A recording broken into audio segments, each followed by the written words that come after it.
సుమన్ టీవీలో మీ business promotions కోసం ఈ కింది నెంబర్ను సంప్రదించగలరు.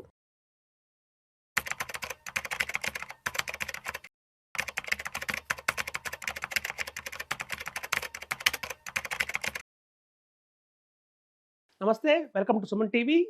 నేను వెల్లి చక్రధర్. చాలామంది ఒక కొత్త న్యూ ఇయర్ రాగానే 2026 కానివ్వండి, 2025, 27 కానివ్వండి, ఇట్లా చాలామంది అడ్వైజర్స్ని అడుగుతుంటారు ఒక ఫైనాన్షియల్ ప్లానింగ్ చెప్పండి అని. 2025కి, 2026కి, 2027కి పెద్దగా మార్పులు అయితే రావండి. మనం అందరూ కూడా ఆలోచించాల్సింది ఏంటంటే 2045 అంటే ఇక్కడ నుంచి ఒక 20 ఇయర్స్ తర్వాత ఎట్లా ఉండబోతుంది అని.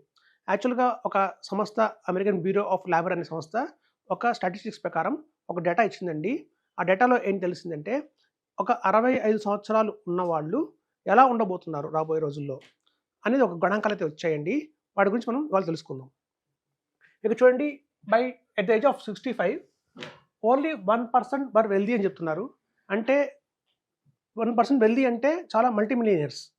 సో ఒక 1% పాపులేషన్ 65 ఇయర్స్ ఏజ్ గ్రూప్ ఉన్న పాపులేషన్ తీసుకుంటే అందులో 1% మంది చాలా వెల్దీ అయిపోయారు, మల్టీ మిలియనర్స్ అయిపోయారు. అలాగే 4% were maintaining their stand of living.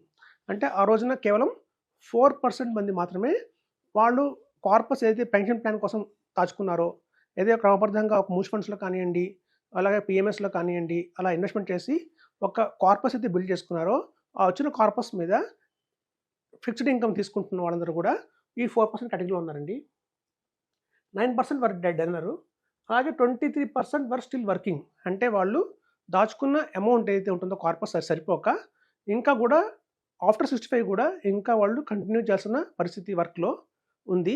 అలాగే చూస్తే ఇప్పుడు 63% were depend on children and charity ఉందన్నారండి. ఇది చాలా చాలా ఆలోచించాల్సిన విషయం.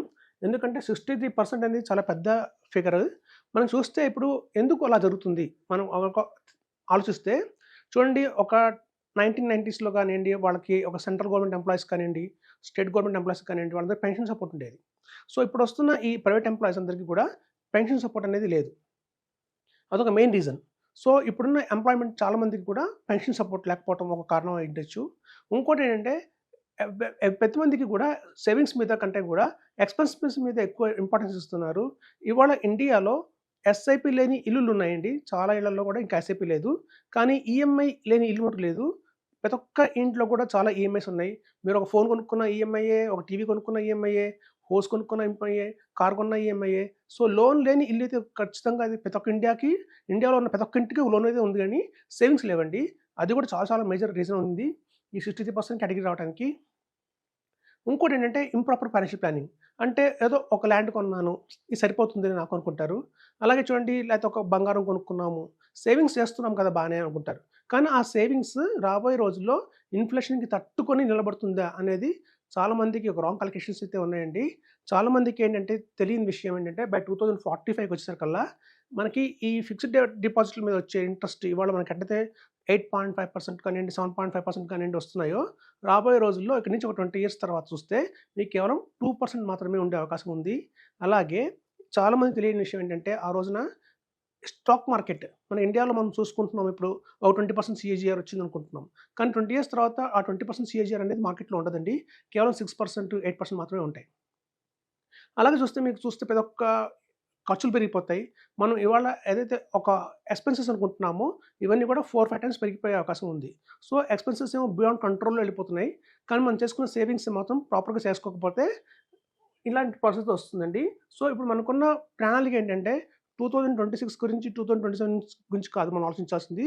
ఇక్కడి నుంచి 2045 ఒక 20 ఇయర్స్ తర్వాత మనం ఇట్లాంటి కేటగిరీలో ఏ కేటగిరీలో మనం ఉండబోతున్నాము అనేది మనం కనుక ప్రాపర్‌గా ఫైనాన్షియల్ ప్లానింగ్ తీసుకుంటే ఇవాళ మాత్రం మనం ఖచ్చితంగా ఈ రేంజ్‌లో ఉండాలండి కంపల్సరీగా. ఈ 4% కేటగిరీలో ఉండేట్టుగానే మనం ప్లాన్ చేసుకోవాలి.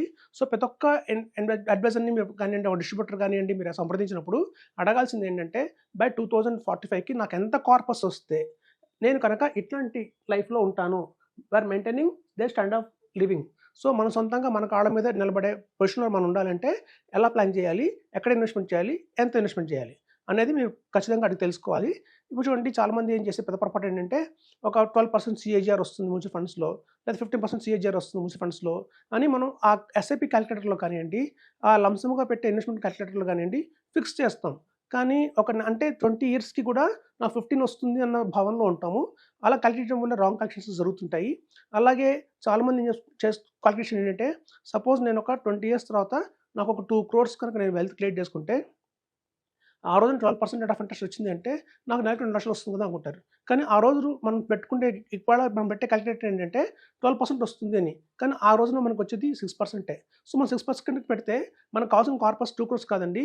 ఆ ప్లేస్‌లో మనకు కావాల్సిన 4 క్రోర్స్ కావాల్సొస్తుంది. 4 క్రోర్స్. సో, ఇట్లాంటి మిస్‌కాలిక్యులేషన్స్ వల్ల కూడా చాలా ప్రమాదం జరిగే అవకాశం ఉంది.